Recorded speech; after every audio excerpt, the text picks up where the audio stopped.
सुख दुख दोनों रहते जिसमें जीवन है वो गाँव। कभी धूप कभी छाँव, कभी धूप तो कभी छाँव। ऊपर वाला पासा फेंके नीचे चलते दाँव। कभी धूप कभी छाँव, कभी धूप तो कभी छाँव। भले भी दिन आते जगत में, बुरे भी दिन आते। भले भी दिन आते जगत में, बुरे भी दिन आते। कड़वे मीठे फल करम के यहाँ सभी पाते। कभी सीधे कभी उल्टे पड़ते अजब समय के पाँव।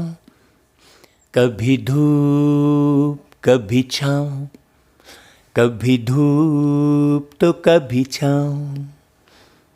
क्या खुशियाँ क्या गम ये सब मिलते बारी बारी।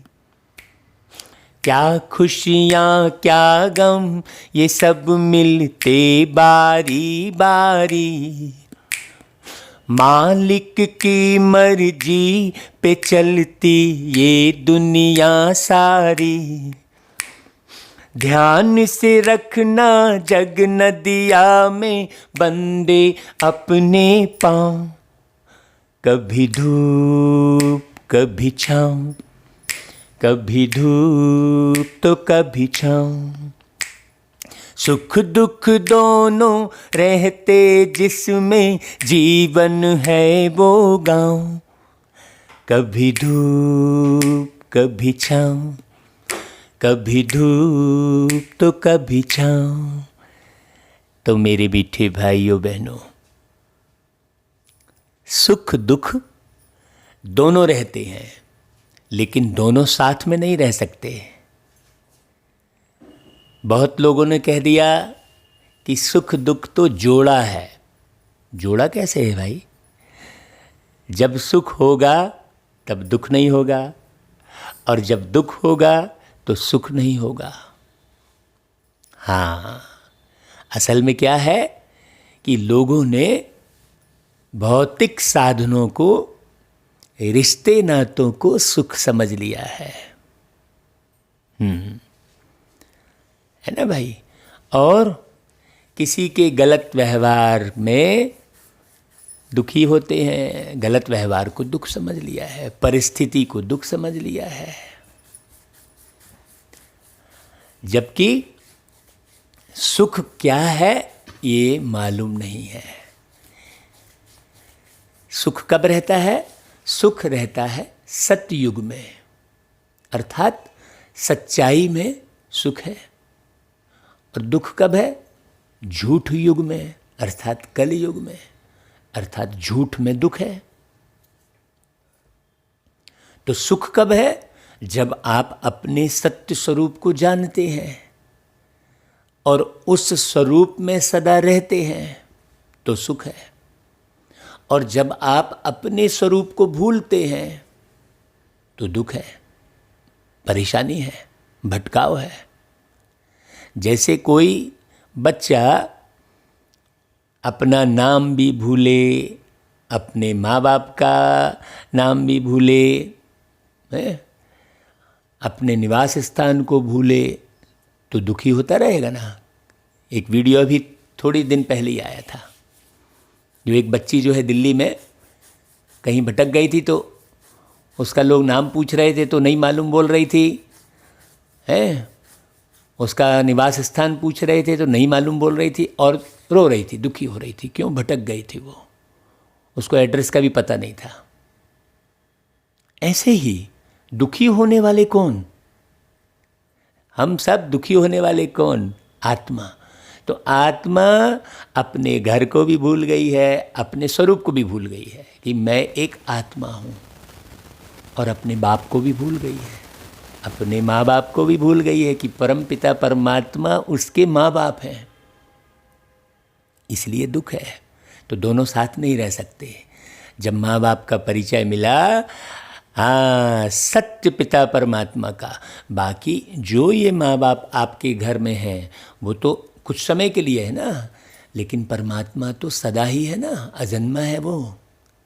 जो अजन्मा है तो मरेगा भी नहीं। जो जन्म लेता है वो मरता है। तो परमात्मा तो अजन्मा है, तो अजन्मा परमात्मा कभी मरता भी नहीं है, तो जो कभी नहीं मरता है वो ही सदा का साथी होगा। सीधी सी बात है। तो हम मनुष्य आत्माओं को अपने घर का पता रहना चाहिए, अपने उस अजन्मा माता पिता का परिचय होना चाहिए, तो फिर सुख ही रहेंगे, है ना। ये जो गीत गाया, कभी धूप कभी छाँव, हाँ, है कि नहीं भाई। माने धूप में कष्ट है, आप धूप में लंबे समय तो रह नहीं सकते भाई। धूप तो जीवन जीने का एक आधार है, लेकिन रहना थोड़ी हो सकता है धूप में। छाँव में आप सदा रह सकते हैं। ऐसा ही ये कलयुग जो है, यहाँ बहुत गर्मी है, धूप है। काहे की धूप है? विषय विकारों की धूप है। घमंड में व्यक्ति कैसे वो करता है, क्रोध में कैसे अग्नि बिखेरता है, काम की अग्नि कहते हैं। तो धूप कौन सी है, ये समझने की है। तो धूप में तो रह नहीं सकता व्यक्ति, तो सदा काम सुख में तो रह नहीं सकता जिसे वो सुख समझ रहा है। जिसमें सदा रह सकता है वो सुख है।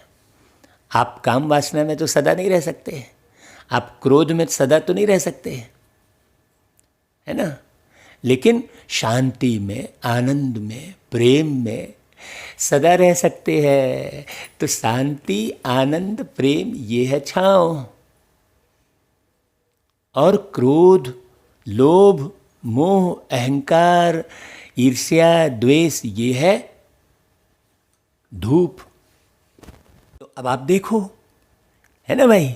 अब ऊपर वाला पासा फेंके, तो पासा यानी पैसा, धन। तो ऊपर वाला धन कहाँ से फेंकेगा भाई? धन तो यहाँ ही छपाई होता है, नोटों की छपाई तो यहाँ ही होती है। ऊपर वाला कौन सा पासा फेंकता है?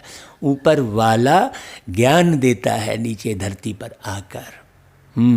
और नीचे चलते दांव, मतलब जो है, जो ज्ञान ऊपर वाला देता है और नीचे वाले जो है उसे अपनी अपनी बुद्धि के अनुसार यूज करते हैं, खेलते हैं, दांव खेलते हैं। है ना भाई। भले भी दिन आते जगत में, बुरे भी दिन आते। भाई बुरे दिन कब आते? जब आप बुराइयों में पड़ जाते। तो बुरे दिन आते नहीं हैं, बुरे दिन आप बना लेते हैं। और भले दिन बनाने वाले प्यारे पिता परमात्मा हैं। जैसे लौकिक में एक बाप अपने बच्चे के लिए खूब अच्छे से कमाई करके चला जाता है, और बच्चा उसे बर्बाद कर देता है। तो बर्बाद कर देता है तो दुखी होता है, और यदि उसी धन को बरकरार रखे तो वो सदा सुखी रहेगा। तो प्यारे पिता परमात्मा धरती पर आकर हमें ज्ञान धन देते हैं, और वो ज्ञान धन हम 2-2.5 हज़ार साल तक चलाते हैं, और उसके बाद मिटा देते हैं उस ज्ञान को, अपने ही स्वरूप को भूल जाते हैं। ये पूरी हिस्ट्री जानना बहुत ज़रूरी है। गीत तो हमने सुना, है ना। कड़वे मीठे फल कर्म के यहाँ सभी पाते। मतलब आप जैसे कर्म करते हैं, परमात्मा धरती पर आकर श्रेष्ठ कर्म सिखलाते हैं। श्रेष्ठ कर्म क्या है, दुष्ट कर्म क्या है, पाप कर्म क्या है, कुकर्म क्या है ना भाई। ये सब परमात्मा धरती पर आकर शिक्षक बन के सिखाते हैं। इसीलिए, है ना भाई, ज्ञान के सागर कहलाते हैं। वो सर्वोच्च शिक्षक हैं। ये किसी को नहीं मालूम कि वो शिक्षक बनकर पढ़ाते हैं। लोगों ने तो उन्हें विद्यार्थी बनकर पढ़ते हुए दिखा दिया है। वो कभी विद्यार्थी नहीं बनते। ना वो अर्थी बनते, ना उन्हें विद्या धारण करनी पड़ती। हम अर्थी बनने वाले शरीर को ही स्वयं समझने लगते हैं कि मैं स्वयं ही एक शरीर हूँ। दर्पण पर जाकर देखते हैं तो आप ज्ञान तो बहुत सुन रहे हैं, लेकिन आप ये बात बताइए कि जब आप कोई कार्य कर रहे हैं तो आपको ये स्मृति रहती है कि मैं आत्मा इस शरीर द्वारा कार्य करवा रहा हूँ। रहती है स्मृति? नहीं रहती है। मैं अशरीरी आत्मा हूँ, ये स्मृति रहती है? मुरलियाँ तो बहुत सुनी हैं, और ये मुरली आप ज़्यादा से ज़्यादा भेजने में समय देंगे तो आपकी बुद्धि में वो ज्ञान बना रहेगा, अधिक से अधिक लोगों तक पहुँचाने का ओना रहेगा अंदर, कि भाई मैं इस ज्ञान को ज़्यादा से ज़्यादा लोगों तक पहुँचाऊँ। कब होना रहेगा? जब आप अपने पास रखेंगे, जब आपके पास कोई चीज़ रहेगी तब तो देने की भावना रहेगी, तब तो देने का उमंग आएगा, और वो भी अकिचार रहेगा। हैं? अब आपके ही पूर्ति नहीं रखा है ज्ञान आपने, आपका ही जीवन नहीं बन रहा है, आपका ही परिवर्तन नहीं हो रहा है, तो आप दूसरों को कहाँ से देंगे? जैसे स्थूल धन आप सारे दिन में खर्च करके बचाएंगे तब तो दूसरे को देंगे, है? यहाँ भी ऐसा है। ये ज्ञान धन भी जब आप अकिचार लेंगे और बांटेंगे तभी बढ़ेगा। हर एक धन बांटने से बढ़ता है, चाहे वो स्थूल धन हो, चाहे वो ज्ञान धन हो, चाहे वो प्रेम धन हो, चाहे वो शांति का धन हो, है, चाहे वो बीज हो, स्थूल किसी भी फल का, किसी भी अन्न का, हर एक चीज़ बांटने से ही बढ़ती है। आपने बीज को घर में रख लिया, ज़मीन को बांटा नहीं, ज़मीन में दिया नहीं, वो कभी नहीं बढ़ेगा। उसी प्रकार ये ज्ञान है, आप लगातार सुन रहे हैं, बहुत अच्छा है, बहुत अच्छा बोल रहे हैं, लेकिन आप किसी को भेज नहीं रहे हैं, अपनी बुद्धि उसमें नहीं लगा रहे हैं, मनन चिंतन नहीं कर रहे हैं, तो कोई लाभ नहीं मिलने वाला है। आप 100 वर्ष तो क्या, आप 1000 साल सुनते रहिए। क्या खुशियाँ क्या गम, ये सब मिलते बारी बारी। बारी बारी कैसे मिलते हैं? जैसे आपके कर्म होते हैं। ऊपर की लाइन में क्या कहा कि कड़वे मीठे फल कर्म के सभी पाते हैं। मालिक की मर्जी पर चलती ये दुनिया सारी। भाई कौन सी मर्जी पर चलती मालिक की?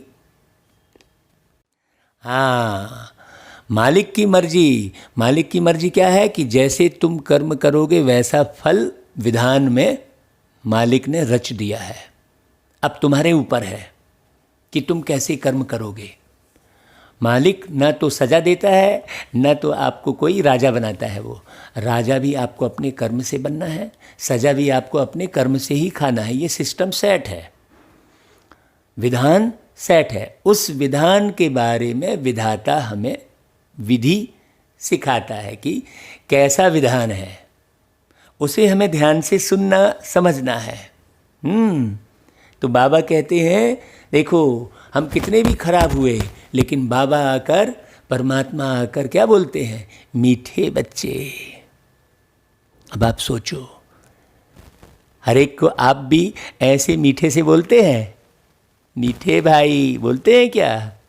मीठी बहना नहीं, अलग अलग व्यवहार को देखकर अलग अलग व्यवहार करते हैं। धन दौलत को देखकर व्यवहार करते हैं।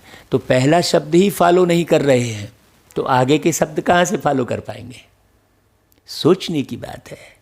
बाबा कहता है जीते जी इस शरीर से अलग हो जाओ।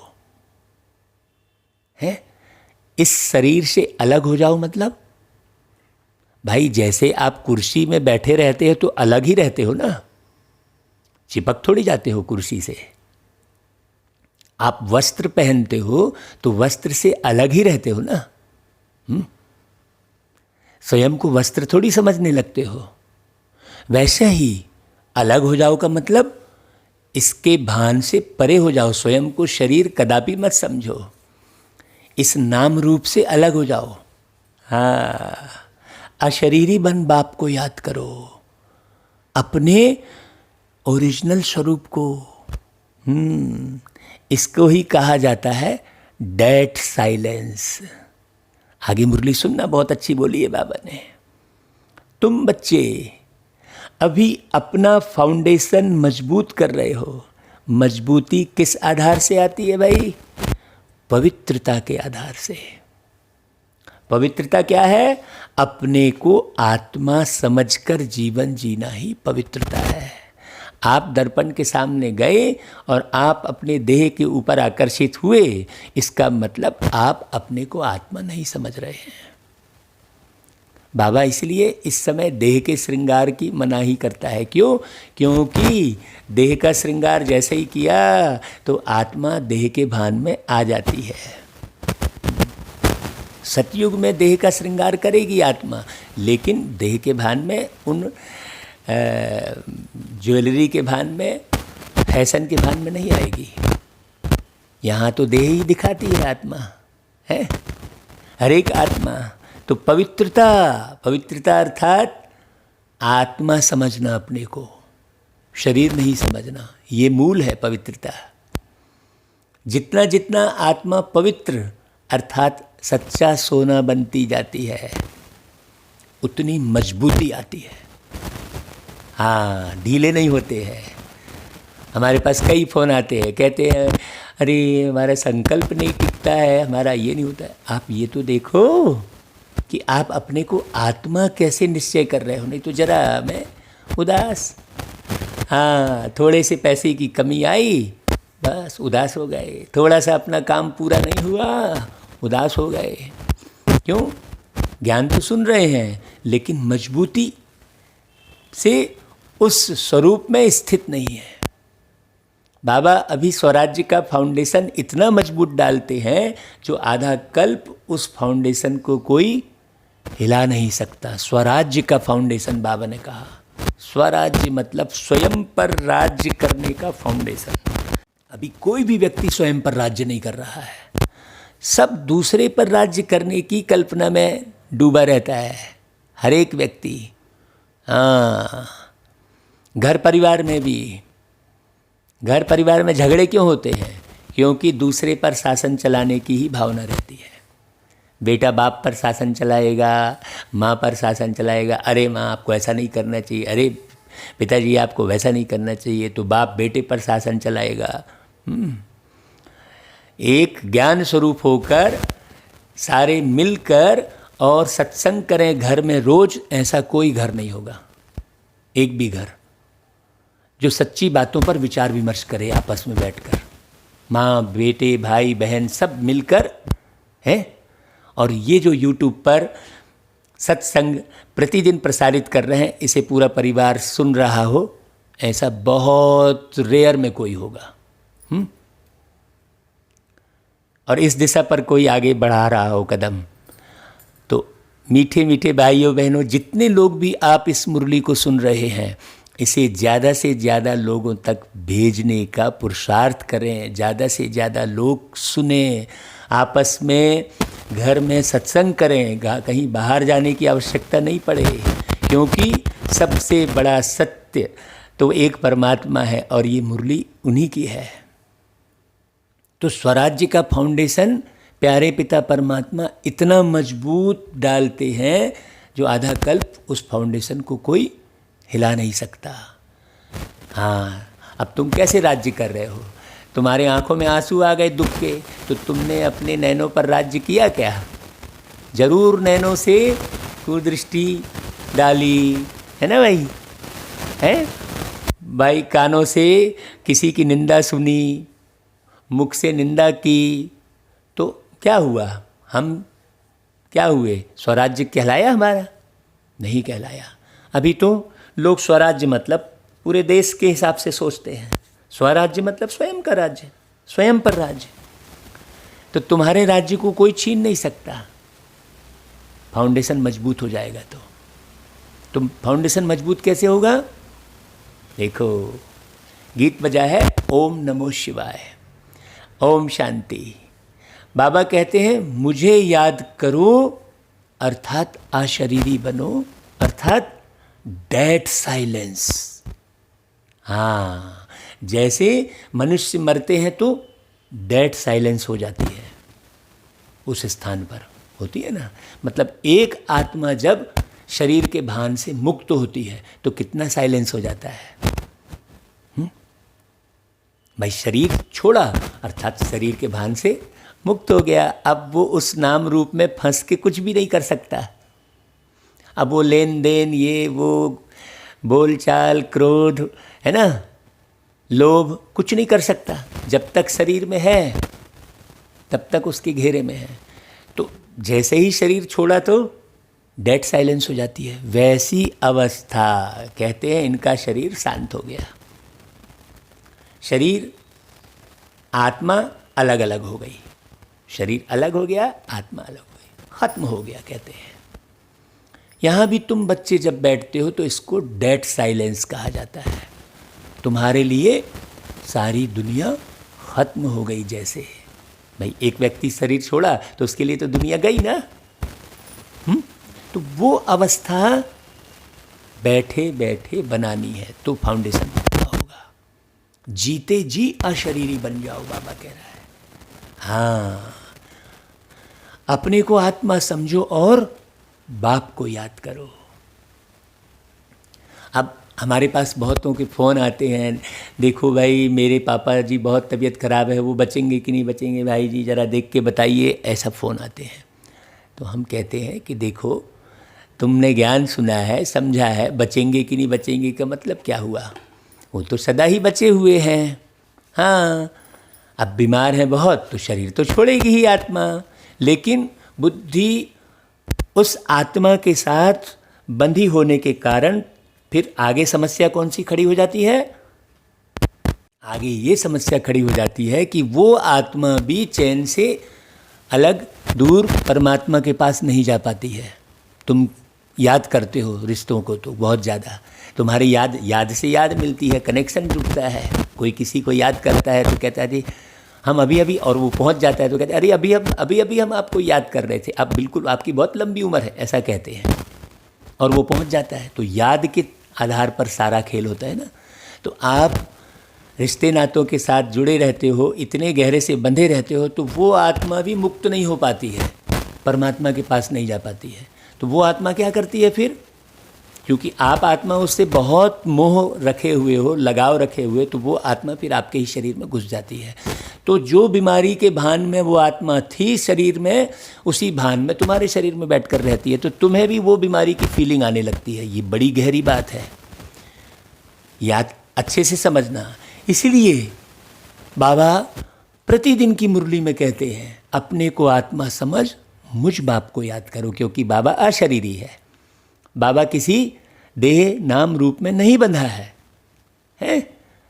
किसी पद पोस्ट में नहीं बंधा है, किसी धन दौलत में नहीं बंधा हुआ है बाबा। ऐसा बाबा, ऐसा प्यारा बाबा फिर कब मिलेगा, वक्त गया तो फिर रब ना मिलेगा। अब हमने गीत गाना छोड़ दिया है भाई। हाँ, सोचने की बात है। तो एक बाबा की याद में रहोगे तो किसी से उलझे फंसे नहीं रहोगे, और यदि रिश्ते नातों को याद में रखे रहोगे तो आप ये क्या कर रहे हो? आप उसका अहित कर रहे हो। जिसको आप याद में रखे हो उसका आप अहित कर रहे हो। क्यों? क्योंकि वो भी जब शरीर छोड़ेगा तो चैन से भगवान के पास जा नहीं पाएगा। तो ये तो बहुत बड़ा पाप हो गया। और एक विदेही परमात्मा को अच्छे से जान लोगे ज्ञान सुन सुनकर, तो विदेही परमात्मा की याद में रहोगे, तो जब भी शरीर छोड़ोगे, भाई शरीर तो छोड़ना ही है, ये तो पक्का है, तो क्यों ना वो तैयारी अभी से की जाए। भाई जैसे पक्का हो जाता है हाँ ये मकान बिक गया, अभी से छोड़ना ही है, तो आगे की तैयारी करते हैं ना। जैसे आपका मकान कभी बेचने का नौबत आए है, कोई स्थान छोड़ने की नौबत आए, तो दूसरे स्थान की तैयारी तो करते हैं ना। लंबे समय तक तैयारी करते हैं, वहाँ जाएंगे तो ऐसा रहेंगे, वहाँ जाएंगे तो ऐसा करेंगे। वैसे ही ये भी तो तय है ना कि भाई ये शरीर तो आपको छोड़ना ही है ना। तो तुम जानते हो यह सच्ची शांति है। बाबा कहते हैं दुनिया में लोग शांति को नहीं जानते। बाबा बच्चों पर पूरी अथॉरिटी के साथ बोल रहे हैं ना, पूरे विश्वास के साथ बोल रहे हैं कि बच्चे तुम जानते हो। अब बताओ भाई कौन कौन जानते हो डेड साइलेंस के बारे में? डेड साइलेंस का अर्थ तो दुनिया में कोई जानते ही नहीं है। डेड साइलेंस क्यों कहते हैं?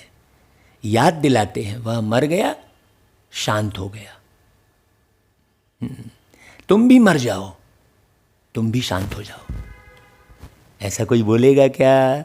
देखो है ना भाई, बड़े बड़े लोग गांधी की समाधि पर जाते हैं, वहाँ जाकर कहेंगे डेड साइलेंस, अर्थात शांति में बैठो।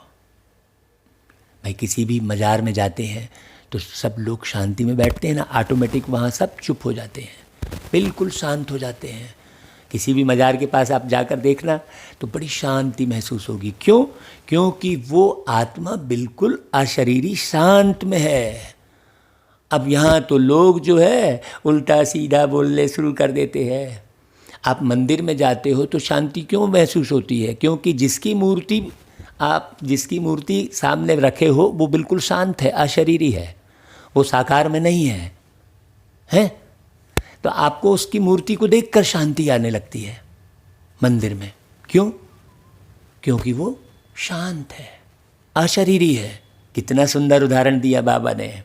अच्छे से समझना। तो चाहे मज़ार हो, चाहे मस्जिद हो, चाहे गुरुद्वारा हो, गुरुद्वारा में गुरु ग्रंथ साहिब रहता है, ज्ञान है। तो जहाँ ज्ञान है वहाँ शांति है। आप गुरुद्वारे जाते हो, देखो कितनी शांति महसूस होती है। क्यों? क्योंकि वहाँ ग्रंथ को ही गुरु माना है, गुरु ग्रंथ साहिब कहते हैं, माने ज्ञान को ही गुरु माना है। और बाबा यहाँ आकर रोज ज्ञान सुना रहे हैं। उस गुरु ग्रंथ साहिब में भी बहुत अच्छी अच्छी पॉइंट लिखी हुई है? मानुष से देव किए करत न लागी बार, ऐसी एक लाइन लिखी है गुरु ग्रंथ साहिब में। माने मनुष्य को देवता बनाने में उस परमात्मा को ज़्यादा वक्त नहीं लगता, तो वो परमात्मा मनुष्य से देवता कैसे बनाते हैं? यही मुरली सुनाकर। उस गुरु ग्रंथ साहिब में उसमें लिखा है मूत पलीती कप्पड़ धोए, मतलब आपके गंदगी को पूरा, आत्मा में जो विषय विकारों की गंदगी आ गई है उसे ज्ञान रूपी साबुन से वो परमात्मा धोते हैं। ये सब बारीक बातें हैं। हाँ, अब हम बस खाली रट रहे हैं। हम मान लो मुरली को केवल सुन रहे हैं और रोज़ मुरली सुनना, नियम प्रमाण सुन लिए, जल्दी जल्दी सुन लिए, 1 घंटा सुनना है भाई, बस 10 मिनट सुनना है, 15 मिनट में मुरली समाप्त कर देना है, तो काहे का पुरुषार्थ है? कुछ नहीं है। 15 मिनट में मुरली सुनने वाला बिल्कुल भी पुरुषार्थी नहीं है, वो कुछ नहीं पाने वाला है। ये अच्छे से आप समझ लीजिए। मुरली 5000 साल की स्थापना वाली मुरली है, तो कम से कम 1 घंटे तो सुनो, हैं? 1 चक्र तो पूरा करो 1 घंटे का। तो वास्तव में आत्मा का धर्म ही शांत है। फिर आत्मा क्यों कहती है अशांति है? क्योंकि आत्मा अपने स्वरूप को भूली है।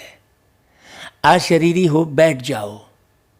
वो लोग तो हट से प्राणायाम चढ़ा देते हैं तो जैसे मर जाते हैं। उसको कहा जाता है आर्टिफिशियल शांति। वो ज्ञान युक्त नहीं हुआ ना, स्वयं को परख कर, स्वयं को जान कर, है ना, कि भाई मैं तो शांत स्वरूप हूँ ही, ये शरीर से अलग ही हूँ मैं तो। ये ज्ञान अलग हो गई बात। तुम बच्चों को तो पता है कि हमारा स्वधर्म शांत है। तुम आत्मा स्वराज्य ले रही हो।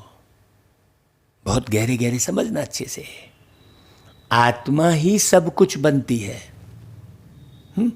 तुम बनते हो बैरिस्टर, तो कौन बैरिस्टर बनी? आत्मा। आत्मा ने शरीर छोड़ा तो बैरिस्टर है बोलेंगे क्या? वो शरीर को बैरिस्टर बोलेंगे? आत्मा ही मुख्यमंत्री, प्रधानमंत्री, राष्ट्रपति बनती है। आत्मा कहती है हमको राज्य चाहिए।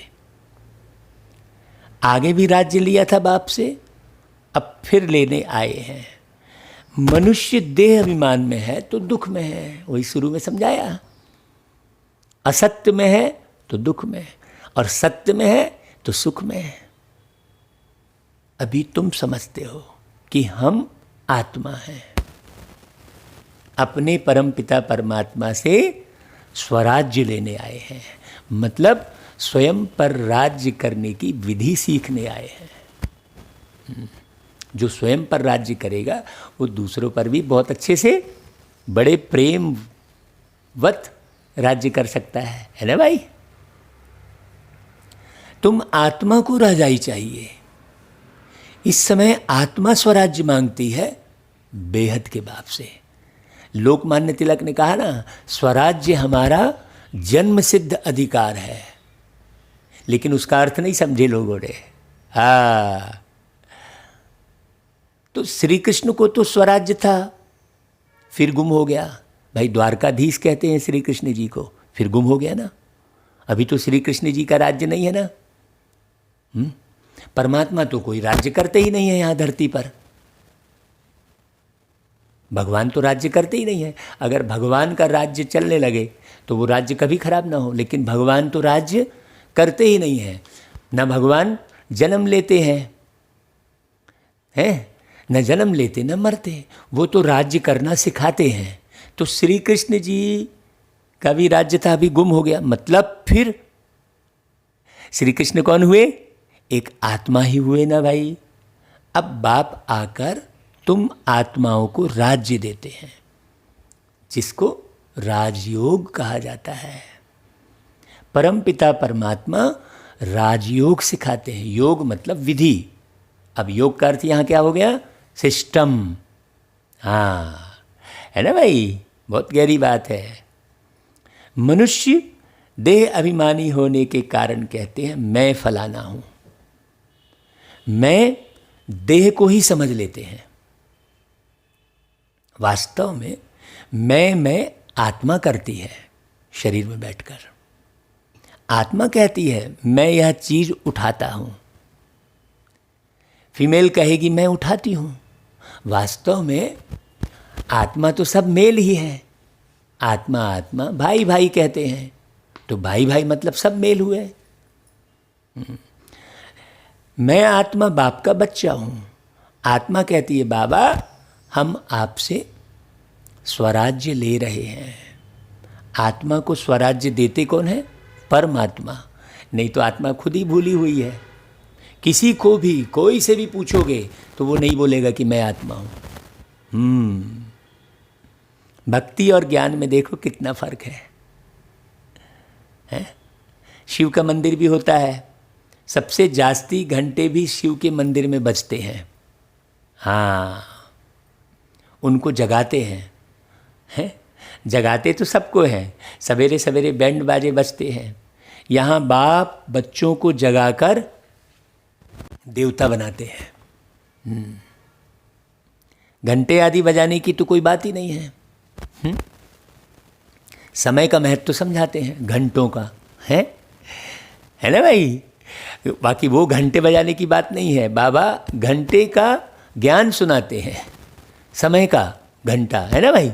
अब वो घंटा बजाते हैं तो कोई बात नहीं। बाप कहते हैं तुमको स्वराज्य चाहिए तो पहले पवित्र बनो, माने अपने को आत्मा निश्चय करो। हाँ, एम ऑब्जेक्ट बुद्धि में रहती है। भाई क्या एम ऑब्जेक्ट दिया बाबा ने? कि आत्मा श्रेष्ठ गुण धारण करके अच्छे आचरण से जीवन जीकर नारायण बने। कौन नारायण बने? आत्मा। हाँ, स्टूडेंट कहेंगे हम या मैट्रिक पास करेंगे फिर यह करेंगे, ऐसा एक ऑब्जेक्ट रहती है ना। सन्यासी चाहेंगे हमको शांति मिले। तो एक कहानी भी है ना भाई, रानी के गले में हार पड़ा था, ढूंढती थी बाहर, तो वह भी शांति को बाहर ढूंढते हैं, तो इसलिए भागते हैं इधर उधर। सन्यासी काहे के लिए भागते हैं? शांति के लिए ना। जंगल की ओर भागेंगे, हिमालय की ओर भागेंगे। उन्हें ये मालूम रहे कि मैं ही शांत स्वरूप आत्मा हूँ, तो भागें क्यों इधर उधर? सोचने की बात है। जैसे वो रानी गले में हार पड़ा था और ढूंढ रही थी दूसरी जगह।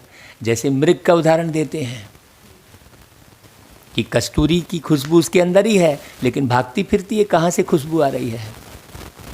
तो बाबा आकर सिखाते हैं कि बच्चे तुम्हारा तो स्वधर्म ही शांत है, तुम शांति को बाहर कहाँ ढूंढ रहे हो? हैं? आत्मा तो स्वयं शांत स्वरूप है। आत्मा अपने स्वधर्म को भूल अपने को शरीर समझ बैठी है। बाप फिर स्मृति दिलाते हैं कि तुम आत्मा हो। तुम आत्मा ने 84 जन्म भोगे हैं। हाँ, यह बातें दूसरा कोई समझा ही नहीं सकता, क्योंकि सब जन्म भोग रहे हैं। अब भाई सब दलदल में फंसे हैं, तो निकाले कौन? जो दलदल से बाहर रहेगा वही ना निकालेगा। दलदल में फंसा हुआ व्यक्ति दूसरे को कैसे निकालेगा? तो अब साधु सन्यासी ने भी जन्म यहाँ ले लिया है, ऋषि मुनियों ने जन्म यहाँ ले लिया है, मैंने भी जन्म ले लिया है, तो मैं आपको थोड़ी बाहर निकाल सकता हूँ। कोई मेरे से बोले कि भैया मेरे कष्ट दूर कर दो, तो मैं थोड़ी कर सकता हूँ। कष्ट दूर करने वाला तो एक परमात्मा है। कैसे कष्ट दूर करता है? ज्ञान से, समझ से, एक्यूरेट समझ से, सत्य समझ से। कुछ भी समझ लेने से दुख दूर थोड़ी हो जाएगा, है कि नहीं भाई? भाई अनाज को अनाज समझेंगे, हैं, और लोहे को लोहा समझेंगे तब तो। अब आप लोहे को क्या खाना समझ लेंगे तो दुख दूर हो जाएगा, आपकी भूख मिट जाएगी? नहीं मिटेगी ना। उसी प्रकार स्वयं को, जो तुम आत्मा हो, देह समझ लेने से दुख तो होगा ही, गलत समझ लेने से। अब लोहे को आप खाना समझ के खा लोगे तो भूख थोड़ी मिट जाएगी आपकी। खाना तो अलग है ना। हर एक बात को एक्यूरेट समझना होता है। मूल समझ ही नहीं है, बाकी सब समझ है, वस्तुओं की समझ है, रिश्तों की समझ है, लेकिन मूल स्वयं की ही समझ नहीं है, तो कहाँ से सुख मिलेगा भाई? है? देखो कितने ध्यान से ज्ञान सुनना चाहिए। तो बाबा कहते हैं कि तुम अपने जन्मों को नहीं जानते हो, मैं बताता हूं। तुम हो ब्रह्मा कुमार कुमारियां अभी, क्योंकि ब्रह्मा के मुख से तुम ज्ञान सुन रहे हो, तो ब्रह्मा कुमार। और चूंकि यहाँ पर नारी और पुरुष का भान है, इसलिए कुमारियां। बाकी तो देखा जाए तो सब आत्मा भाई भाई हैं। लेकिन यहाँ के सिस्टम में क्या करें? तो यहाँ का सिस्टम भी कुछ तो फॉलो करना पड़े ना, नहीं तो लोग तो समझेंगे ही नहीं ज्ञान को, है? तो बाप ने समझाया है, सिवाय पवित्रता के ज्ञान की धारणा हो नहीं सकती। प्रश्न ही नहीं उठेगा जीवन में एक भी। यदि आप स्वयं को आत्मा समझेंगे तो कोई प्रश्न नहीं उठेगा। एक भी फोन नहीं करना पड़ेगा किसी को, किसी भी प्रश्न को लेकर। कहते हैं ना, शेरनी के दूध के लिए सोने का बर्तन चाहिए, तो इसमें भी सोने का बर्तन चाहिए भाई।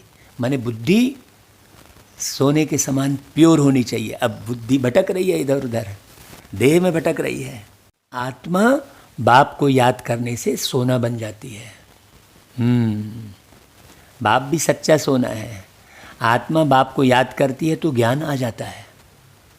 आज जो भी बुद्धि में मेरे ज्ञान टपकता है, वो सुबेरे अमृत बेले बाबा की याद करने से टपकता है। हाँ, तुम सच्चा सोना पवित्र थे, यह ज्ञान का असर किसको होता नहीं।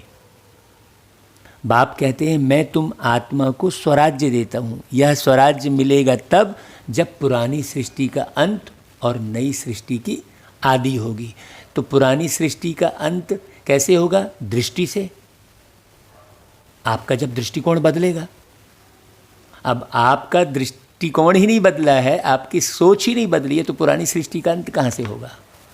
नई सृष्टि की आदि कब होगी? जब जो बाबा नई सृष्टि के नियम कानून पूरे विधि सब सिखा रहे हैं, उस स्वरूप में हम स्थित होंगे, तब नई सृष्टि की आदि होगी। केवल सुनते बस रहने से थोड़ी हो जाएगी सृष्टि की आदि। हिसाब लगाने से कि विनाश इस डेट को होगा तो सतयुग इस डेट में आएगा। भाई तुमने विषय विकारों का नाश करके सत्य स्वरूप में रहना सीख लिया, पूरा खूब सारे संगठन। हाँ, तो देखा अब सब लोग पूरा आत्मा रूप में ही बात कर रहे हैं। अभी तो एक दूसरे की निंदाचारी ही करते हैं। वो भाई अच्छा सुनाता है, वो भाई खराब सुनाता है। हैं? तुमको अभी आत्माभिमानी स्थिति आई कहाँ है? पूछो अपने आप से। क्या वो शांत रूप स्थिति, वो डेड साइलेंस वाली स्थिति आई है क्या? डेड साइलेंस मतलब क्या हुआ? संपूर्ण ज्ञान स्वरूप। हाँ, विदेही अवस्था मतलब संपूर्ण सतयुगी रूप हमारा बन जाए। क्योंकि रहना तो हमें शरीर में ही है, तो इस शरीर में रहते रहते सर्वगुण संपन्न हम बिल्कुल बने रहें। हाँ, मनुष्यों को तो हद की राजाई है, बेहद की राजाई मनुष्यों को कभी मिलती ही नहीं है। बेहद की राजाई किनको मिलती है? देवी देवताओं को, मनुष्यों को नहीं मिलती। मनुष्य मतलब जिनका मन विषय विकारों में फंसा हुआ रहे, वो मनुष्य, और जिनका मन दिव्य गुणों की तरफ आगे बढ़े, वो देवता। तो मनुष्यों को कभी नहीं मिलती का मतलब क्या हुआ? अब तुम मनुष्य नहीं रह गए, अब तुम उस मार्ग के राही बन गए, है ना। ब्रह्मा के समान बनने वाले मार्ग के राही बन गए, ब्राह्मण बन गए। ब्रह्मा के समान बनने वाले मार्ग के राही। तो वो विश्व का मालिक बन न सके, तुम बनते हो। तुम बनते हो कैसे? बाप के द्वारा। भगवान तुम्हें बनाते हैं। तो जिसे भगवान बनाए उसकी ताकत कितनी होगी? भगवान बाप को ही तुम्हारे 84 जन्मों का मालूम है कि तुमने कैसे जन्म लिया। तुम तो पिछला जन्म भी नहीं मालूम है तुम्हें। तो किसी किसी को याद आ जाता है? वो भी बदले की भावना गहरे से बैठी होती है। किसी ने किसी की हत्या कर दी, ये हो गया, तो वो फिर से वो रहता है। जनरली जितने भी पुनर्जन्म के केस सुने हैं उसमें सब इसी तरीके से, जो एक्सीडेंट से ख़त्म हो गया, जो किसी ने हत्या कर दी, वही पुनर्जन्म में है। क्योंकि वो गहरे से बैठा रहता है कि मेरा कार से एक्सीडेंट हो गया था तो कार से डर रहा था वो बच्चा। ऐसे कई ऐसे सच्ची घटनाएं बिल्कुल सुनने को आती हैं। तो कौन सुना रहा है वो पुनर्जन्म की बात? आत्मा ही है ना। तो देवताएं अपने जन्मों को जान नहीं सकते, वो तो देवता बन गए। अगर जान जाए तो दुखी हो जाए ना भाई। अरे क्या हम सीढ़ी उतरते जाएंगे? ऐसा दुख हो जाएगा ना भाई। राजाई का सुख ही गुम हो जाए अगर वो जाने तो। यहाँ तुमको पता है, अब हम देवी देवताओं के मंदिर में जाकर बोल रहे हैं, भाई वो तो जान ही नहीं रहे हैं भाई। जानते हैं कि हम आत्मा हैं, इसमें संशय की बात नहीं है। एक दो से सुनकर वृद्धि होती जाती है। यह दैवी धर्म का झाड़ स्थापन हो रहा है। तुम समझ सकते हो, यह हमारे ब्राह्मण कुल का आया हुआ है। इसने पूरी भक्ति की है, फिर बाप से वर्षा लेने आया है। कोई भी भाई आएगा तो हमारे मन में ये भाव आना चाहिए, वो आया है मतलब ज़रूर, हाँ, कुछ ना कुछ तो उसके अंदर है, वो कल्प का बीज। हाँ, तुम समझ सकते हो, यह हमारे ब्राह्मण कुल का आया हुआ है। ज्ञान पूरा होता है फिर भक्ति शुरू होती है। यह किसको पता ही नहीं है। माने ज्ञान का जब हम पूरा फल पा लेते हैं उसके बाद फिर भटकना होता है शुरू। जो मेहनत अभी हम संगम पर करते हैं उस आधार पर उसका फल अगले सतयुग के जन्म में, त्रेता युग के जन्म में पाते हैं। फिर वो ख़त्म हो जाता है, फिर भटकना शुरू हो जाता है। यह किसको पता ही नहीं है। ये सिस्टम सेट है पूरा। मकान भी नया और पुराना होता है ना भाई। कच्चे मकानों की आयु जरूर कम होगी। अब यहाँ पर बड़ा गहरा इशारा दे रहे हैं बाबा, कच्चे मकानों की आयु जरूर कम होगी। हाँ, जो कच्चे पुरुषार्थी होंगे वो जरूर जल्दी शरीर छोड़ देंगे, और जो पक्के पुरुषार्थी होंगे वो ब्रह्मा बाप समान लंबी आयु जी कर जाएंगे, दादी जानकी जी के समान। हाँ, ज्ञान में पक्के रहेंगे। आजकल तो मकान बहुत पक्के बनाते हैं। देखो बाबा इशारे दे रहे हैं, भल अर्थक्वेक आदि हो तो भी मकान गिरे नहीं, नुकसान ना हो, बहुत मजबूत बनाते हैं। तो अब यहाँ अर्थक्वेक का अर्थ क्या है बाबा का? कि भाई कितने भी सरकमस्टांस खराब हो जाए, परिस्थिति खराब हो जाए, आप ऐसे मजबूत बनाओ अपने आप को। फाउंडेशन जास्ती पक्का बनाते हैं बाबा, उदाहरण दे रहे हैं। हाँ, भल अर्थक्वेक आदि हो तो भी मकान गिरे नहीं, नुकसान ना हो, बहुत मजबूत बनाते हैं। अब फाउंडेशन पड़ रहा है स्वराज्य का, तो बाबा भी क्या कर रहे हैं? मजबूत बनाने की बात कर रहे हैं। हम तो यहाँ मजबूर ही देखते हैं ढेर सारी आत्माओं को। आत्मा को 21 जन्म के लिए राज्य मिलता है तो फाउंडेशन पक्का चाहिए ना भाई, है। 21 मंजिल का भवन बनाना है तो नीचे गहरा भी तो खूब बनाना पड़ेगा, है कि नहीं भाई? आप 1-2 जन्म की कमाई तो जमा नहीं कर रहे हो, आप 21 जन्म की कमाई कर रहे हो। वो गीत भी हमने गाया कि कर लो कमाई 21 जन्म की, आया है बाबा लुटाने, 5 खोट सिक्के देकर खरीदो, 5 खोट सिक्के देकर खरीदो, बाबा के पास है खजाने, कर लो कमाई 21 जन्मों की। तो 21 मंजिल की इमारत बनानी है तो गहरे भी उतरना पड़े। जितनी ऊंची मंजिल बनानी है उतना ही गहरा भी खोदना पड़े। हाँ, तो वो खुदा आकर खुदाई खिदमतगार बना रहा है हमको। तो अच्छे से स्वयं को जांचो, स्वयं को खोदो, कहाँ तक बने हो। यहाँ की रजाई तो कुछ है ही नहीं। आज रजाई है, कल किसी ने चढ़ाई की, खलास, फाउंडेशन कोई का है नहीं।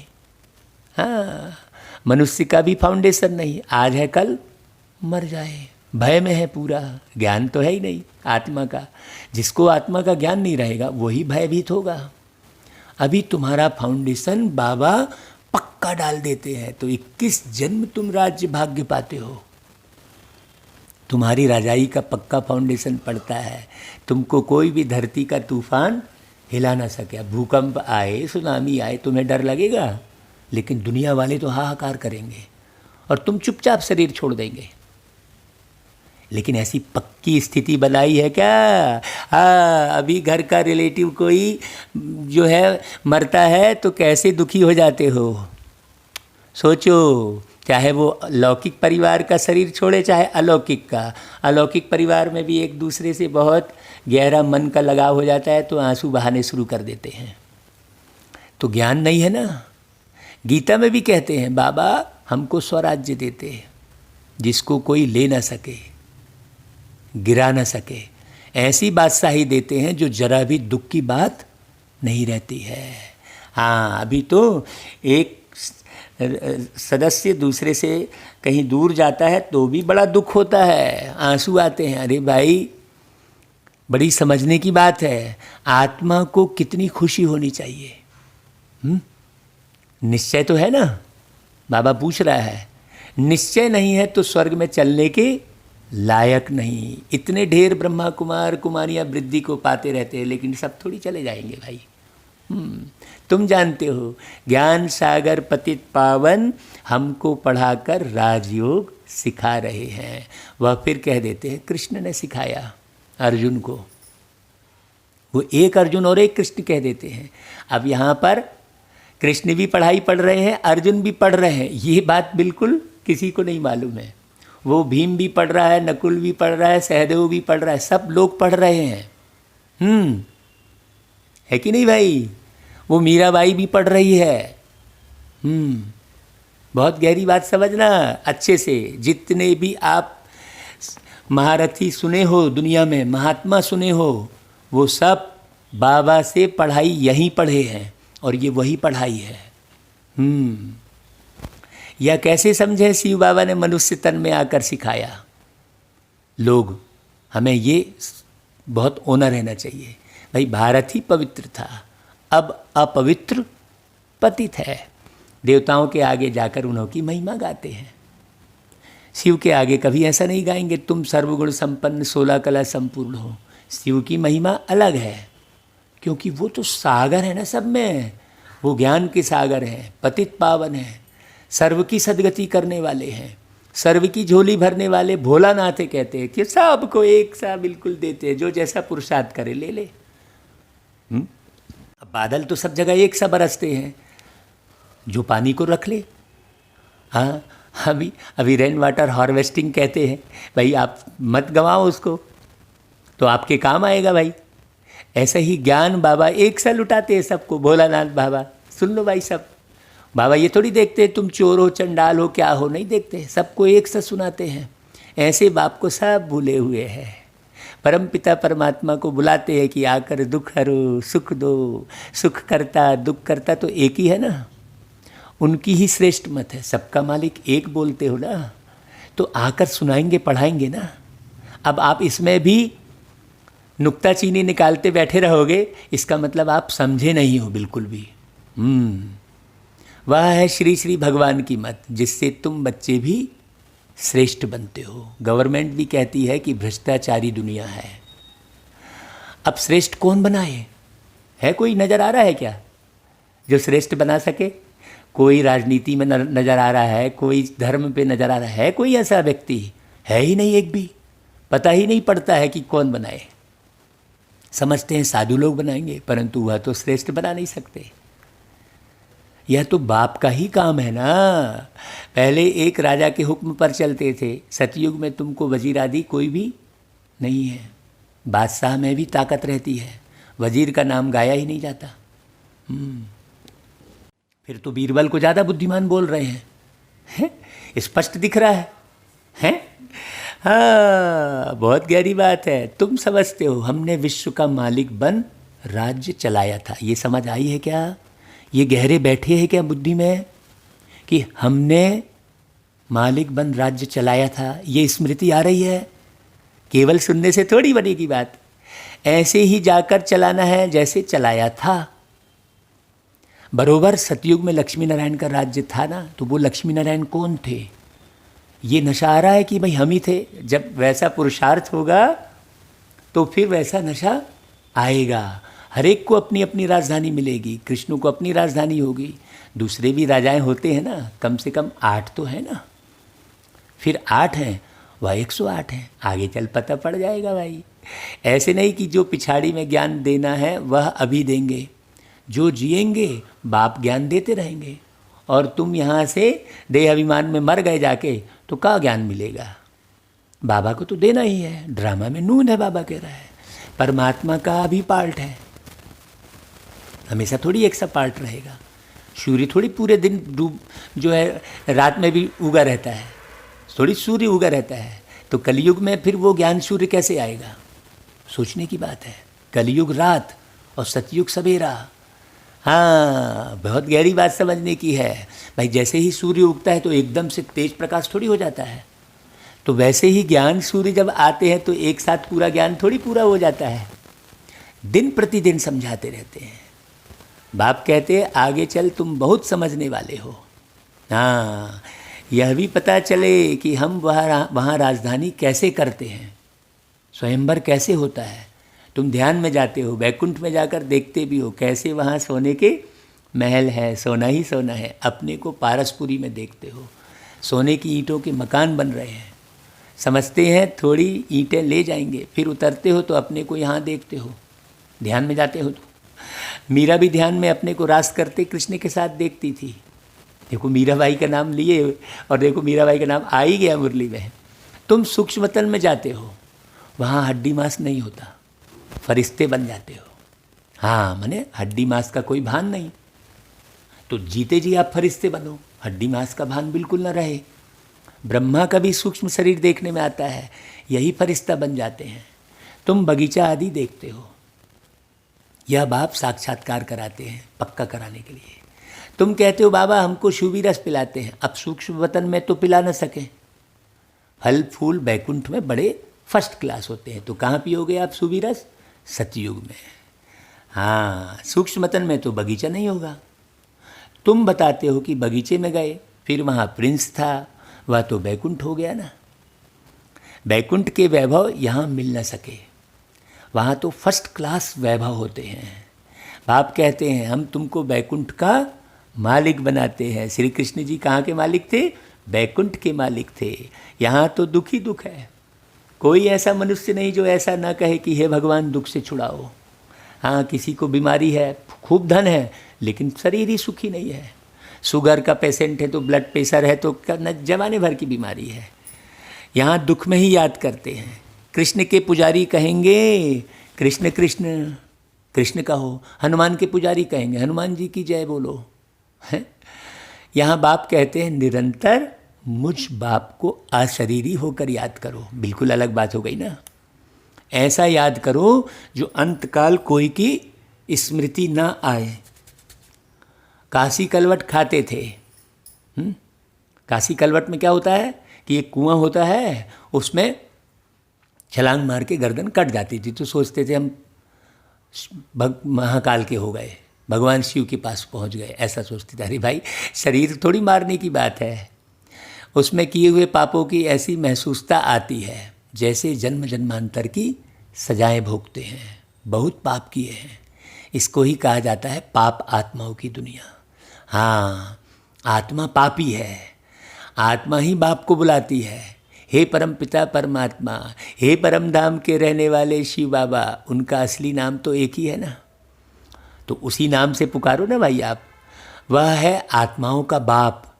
रुद्र के साथ शालिग्राम शब्द शोभता नहीं है, शिव और शालिग्राम शोभता है। शिव का मिट्टी का लिंग बनाते हैं तो शालिग्राम भी बनाते हैं।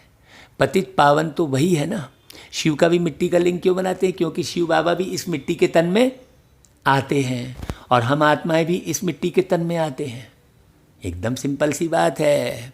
हाँ, तो यहाँ यज्ञ भी रचते हैं।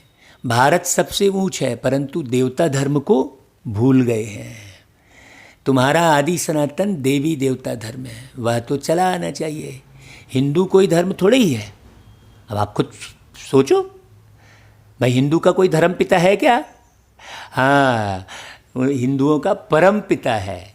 इसलिए देखो, हिंदुओं के धर्म पिता का कहीं कोई जिक्र नहीं है। देवता धर्म वाले ही सतो रजो तमो में आते हैं। जब तमो में आ जाते हैं तो अपने को देवता कह नहीं सकते। वास्तव में हिंदू तो धर्म है ही नहीं। हिंदुओं, सुनो भाई, कितनी ऊंची बात है कि हम देवी देवता धर्म के हैं। तो समझाया जाता है कि तुम देवी देवता बन सकते हो, आकर समझो। तो कह देते हैं फुर्सत कहाँ है। बाप कहते हैं हम तुमको अपना बनाते हैं शांति और सुख का वर्षा देने लिए। कोई परिवार आपस में इकट्ठे रहते हैं, बहुत प्यार से चलते हैं, सबकी कमाई इकट्ठी होती है, कोई हंगामा नहीं रहता है। परंतु इनको स्वर्ग तो नहीं कहेंगे ना। सतयुग में एक भी घर में बीमार दुखी होते नहीं, नाम ही है स्वर्ग। हाँ, वहाँ सब सुखी रहते हैं। बाप से तुम सदा सुख का वर्षा लेने आए हो, तुमको ज्ञान मिला है। भाई यहाँ तो अलग करने के ही सीरियल बनाते हैं। फोड़ने वाले सीरियल इसलिए बनाते हैं कि भाई व्यापारवाद है ना भाई। अब वो फोड़ने वाले सीरियल देख के आप जो है अलग अलग फ्रिज खरीदोगे, अलग अलग होगे तो उनका फ्रिज बिकेगा, उनका टीवी बिकेगा, है ना भाई। तो ये समझने की बात है। तो तुमको अभी ज्ञान मिला है इकट्ठे होने का। कहते हैं बाबा आप पतित पावन हो, हमको भी पावन बनाओ। बाप के साथ तुम बच्चे भी खुदाई खिदमतगार हो। अच्छा भाई, बाबा फिर याद प्यार देते हैं मीठे मीठे। सिकिलदे बच्चों प्रति माता पिता बाप दादा का याद प्यार और गुड मॉर्निंग। रूहानी बाप की रूहानी बच्चों को नमस्ते, और हम रूहानी बच्चों की रूहानी माता पिता बाप दादा को याद प्यार गुड मॉर्निंग और नमस्ते बाबा।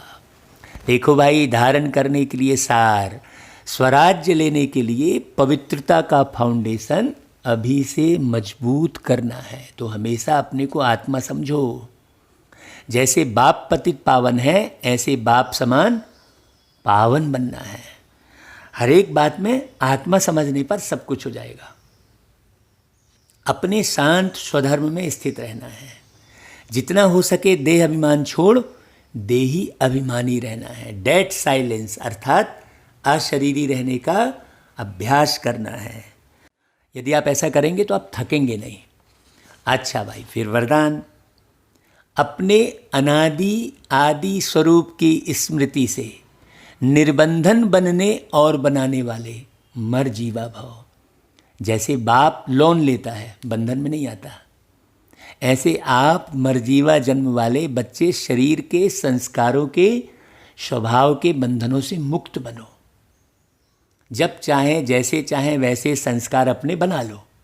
हाँ, जैसे बाप निर्बंधन है ऐसे निर्बंधन बनो, कहीं अटके फटके मत रहो। मूल वतन की स्थिति में स्थित होकर फिर नीचे आओ। मूल वतन की स्थिति बनाकर रखो, फिर आप कर्म करो। अपने अनादि आदि स्वरूप की स्मृति में रहो। अवतरित हुई आत्मा समझकर कर्म करो तो और भी आपको फॉलो करेंगे। अच्छा भाई, फिर स्लोगन। याद की वृत्ति से वायुमंडल को पावरफुल बनाना यही मनसा सेवा है। क्या कहा? याद की वृत्ति। हाँ, हमारी वृत्ति में याद समा जाए, बिल्कुल बिना बाबा की याद के कोई काम ना हो। हाँ, किसी कार्य में मन ही नहीं लगेगा आपका, बाबा के बिना कुछ भी अच्छा ना लगे, बाबा की याद ही रहे। अच्छा भाई, ओम शांति। देखो बाबा की मुरली, एक दिन की मुरली का पुरुषार्थ, आज की मुरली का क्या पुरुषार्थ है? Dead silence. तो आज सारे दिन डेड साइलेंस में रहने का अभ्यास करो भाई। अच्छा भाई, ओम शांति।